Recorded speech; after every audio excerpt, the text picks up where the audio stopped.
والسلام کی ایک حدیث پاک ہے، الدنیا مزارۃ الآخرہ، یعنی یہ دنیا جو ہے یہ آخرت کی کھیتی ہے، یہاں رہ کر ہم نے قبر و حشر کی تیاری کرنی ہے، تو نہ جانے کب کہاں کس کی زندگی کی شام ہو جائے۔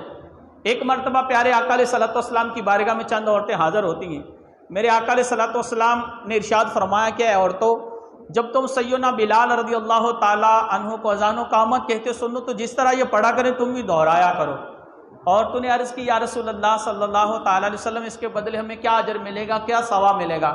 تو میرے آقا کریم صلی اللہ تعالیٰ علیہ وآلہ وسلم نے ارشاد فرمایا، ایک کلمے کے بدلے اللہ تعالیٰ آپ کو 1,00,000 نیکیاں عطا فرمائے گا، 1,000 تمہارے گناہ معاف ہوں گے، 1,000 تمہارے جنت میں درجے بلند ہوں گے۔ عورتوں نے یہ جب آقا کی زبان مبارک سے جملہ سنا تو جھوم اٹھی، بڑی خوش ہوئی، پھر عرض کرتی ہیں یا رسول اللہ یہ ثواب تو ہمارے لیے، مردوں کے لیے کیا ثواب ہوگا؟ تو میرے آقا علیہ الصلوۃ والسلام نے ارشاد فرماتے ہیں مردوں کے لیے دگنا ثواب، یعنی ایک کلمے کے بدلے میں 2,00,000 نیکیاں ملیں گی، 2,000 گناہ معاف ہوں گے، 2,000 جنت میں درجے بلند کر دیے جائیں گے۔ اے میرے پیارے اسلام، ذرا غور فرمائیں، اذان میں کتنے کلمات ہیں؟ ذرا غور کیجیے، اذان میں 15 کلمات ہیں۔ جب مؤذن پڑھتا ہے اللہ اکبر اللہ اکبر، یہ 2 کلمے ہوئے۔ اگر کسی اسلامی بہن نے اپنا کاروبار بند کر کے کام کاج کو روکا، گفتگو کو روکا، مؤذن کی طرف متوجہ ہوئی اور جب مؤذن نے سکتہ کیا تو اتنا پڑھ لیا، اس کو 2,00,000 نیکیاں مل گئیں۔ اگر کسی آقا کے غلام نے ثواب کی نیت سے اتنا پڑھ لیا تو 4,00,000 نیکیاں مل گئی۔ اور پوری اذان کسی نے دہرا لی، اسلامی بہن پوری اذان کا جواب ثواب کی نیت سے دے لے تو اس کو کتنا ثواب ملے گا؟ 15,00,000 نیکیاں ملیں گی، 15,000 گناہ معاف ہوں گے، 15,000 جنت میں درجے بلند کر دیے جائیں گے۔ تو مردوں کے لیے فرمایا کہ دگنا ثواب، یعنی 30,00,000 نیکیاں ملیں گی، 30,000 گناہ معاف ہوں گے، 30,000 جنت میں درجے بلند کر دیے جائیں گے۔ اے میرے پیارے اسلامی، ذرا غور فرمائیں کہ نیکیاں کمانا کس قدر آسان ہے، گناہ بخشوانا کتنا آسان ہے، جنت میں درجے بڑھانا کس قدر آسان ہے۔ مگر بدقسمتی سے ہماری حالت کیا ہے؟ دوران اذان معاذ اللہ کئی کے گھروں میں ٹی وی تک چل رہتے ہیں، گفتگو میں مشغول رہتے ہیں۔ تو میرے آقا علیہ الصلوۃ والسلام کے فرمان عالی شان کا مفہوم کچھ اس طرح بھی ملتا ہے کہ جو کوئی دوران اذان گفتگو میں مشغول رہا، معاذ اللہ اس کا خاتمہ ایمان سے ہٹ کر ہونے کا اندیشہ ہے۔ تو اللہ کی خفیہ تدبیر سے بھی ہمیں ڈر جانا چاہیے۔ ایک واقعہ بیان کرتا ہوں۔ آج ہم کہتے ہیں کہ نیکیاں کمانا اس قدر آسان ہے تو کر لوں گا، کوئی مسئلہ ہی نہیں ہے، اللہ کی بارگاہ سے نیکیاں حاصل کرنا اتنا آسان ہے تو میں کر لوں، آج نہیں کل سے شروع کروں گا، پرسوں ترسوں، یوں کرتے کرتے اچانک زندگی ختم ہوئی، قصہ تمام ہو گیا، اور گھر والوں نے نہ چاہتے ہوئے بھی رات کے اندھیرے میں یا دل کے اجالے میں اٹھایا، غسل کفن کر کے نماز پڑھی اور جنازہ پڑھ کے اس کو قبرستان میں اتار دیا۔ آئیے ایک واقعہ سنتے ہیں، بہت سبق آموز واقعہ ہے۔ ایک لکڑہارا کہیں دیہات میں رہتا تھا، وہ جنگل میں جاتا لکڑیاں چننے کے لیے، جنگل میں لکڑیاں چن چن کر لاتا اور بازار میں فروخت کر کے اپنے بال بچوں کا پیٹ پالتا۔ حسب معمول ایک دن یہ جنگل میں لکڑیاں چننے کے لیے گیا تو اس کو خوبصورت ایک پتھر ملا جو بہت ہی خوبصورت تھا۔ یہ کسی سونار کے پاس پہنچا تو جب سونار نے دیکھا تو لکڑہارے کو بولا کہ بھائی یہ تو ہیرا ہے۔ تو لکڑہارا بڑا خوش ہوا۔ لکڑہارے نے کہا بھائی یہ ہیرا تو یہ آپ رکھ لیں، اس کی قیمت جو ہے مجھے ادا کر دے۔ تو وہ دیانتدار لوگ تھے، وہ دکاندار جو کہتا ہے، وہ جیولر کہتا ہے کہ بھائی یہ بہت قیمتی ہے، میں اس کی قیمت ادا نہیں کر سکتا، لہٰذا آپ کسی اور کے پاس لے جائیں۔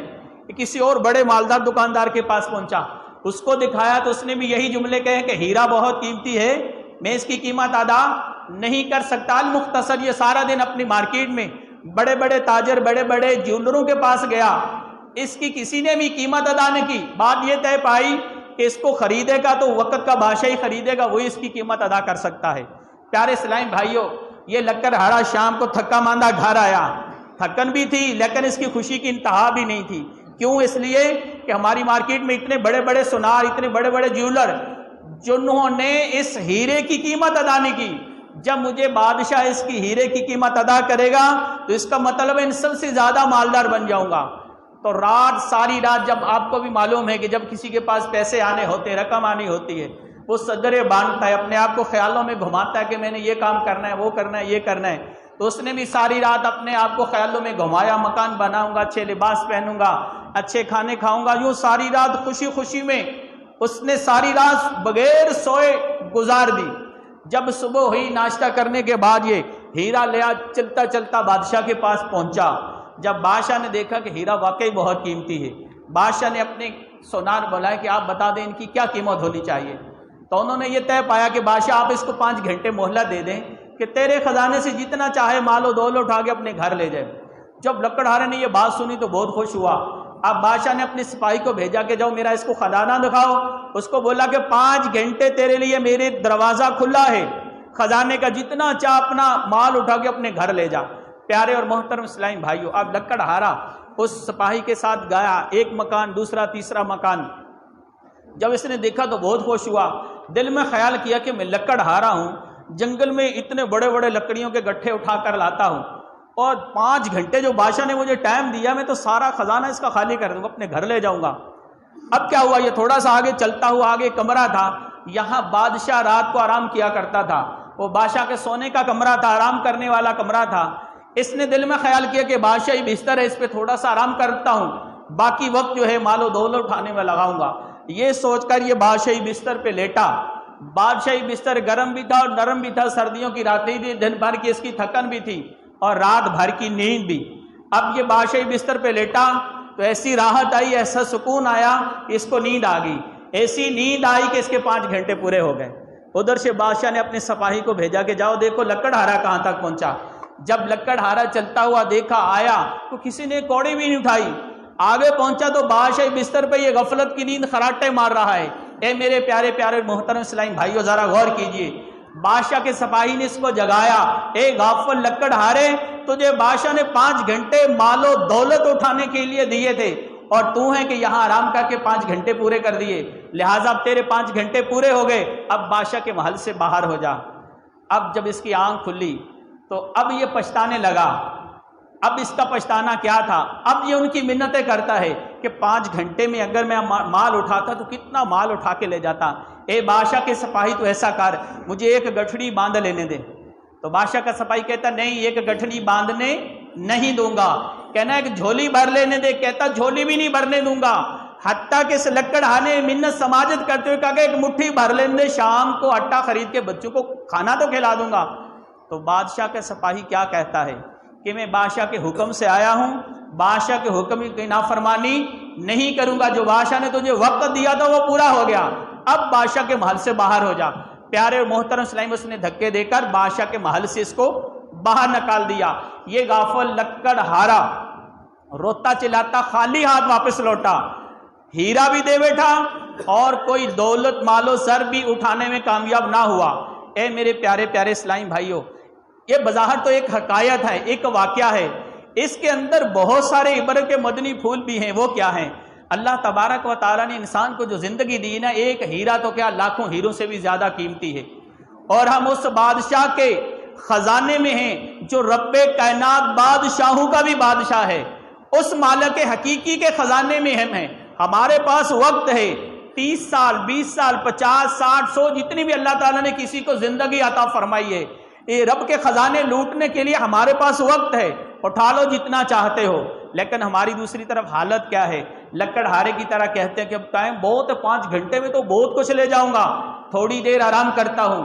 یہی ہماری سوچ ہے کہ کل سے نماز شروع کر لوں گا، کل سے تلاوت کروں گا، کل سے انشاءاللہ درود پاک کی کثرت کرنا شروع کر دوں گا۔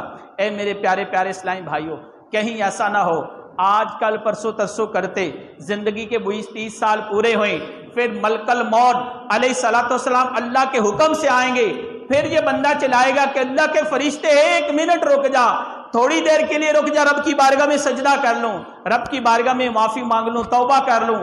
لیکن جب ملک الموت علیہ السلام اللہ کے حکم سے آتے ہیں، پھر 1 منٹ کیا، 1 گھنٹہ گیا، 1 لمحہ گیا، 1 سیکنڈ بھی کیا، آنکھ جھپکنے کا بھی موقع نہیں دیتے۔ آپ کا تجربہ ہوگا، آپ نے دیکھا ہوگا کہ کئی مرنے والوں کی آنکھیں کھلی دیکھی جاتی ہیں اور کئی مرنے والوں کی آنکھیں بند، ہم نے کبھی غور ہی نہیں کیا۔ اگر اس کی آنکھ کی پلک کھلی تھی، ملک الموت علیہ السلام آئے، اس نے اتنا وقت بھی نہیں دیا کہ اس کی آنکھ کی پلک نیچے آ لے، وہیں سے اس کی روح قبض کر دی گئی۔ اگر کسی کی پلک نیچے آئی، اس نے کھولنے کا موقع نہیں دیا، وہیں سے اس کی روح قبض کر لی جاتی ہے۔ اے میرے پیارے پیارے اسلامی بھیا، ذرا غور فرمائیں کہ زندگی بہت مختصر ہے جس میں ہم بہت سارا حصہ گزار چکے ہیں۔ ہم نہیں جانتے کہ ہمارے بارے میں اللہ کی کیا خفیہ تدبیر ہے۔ ہم نے یہی رٹ لگائی ہے کہ مسلمان ہیں انشاءاللہ جنت میں جائیں گے۔ ایمان والا حقیقتاً جنت میں ہی جائے گا، جو ایمان والا ہوگا وہ جنت میں جائے گا۔ ایمان کی سلامتی کی فکر ہے، کہ پتہ نہیں ہمارے بارے میں اللہ کی کیا خفیہ تدبیر ہے، ہم نہیں جانتے کہ ہمارے بارے میں کیا ہونے والا ہے۔ آئیے ایک واقعہ سنتے ہیں۔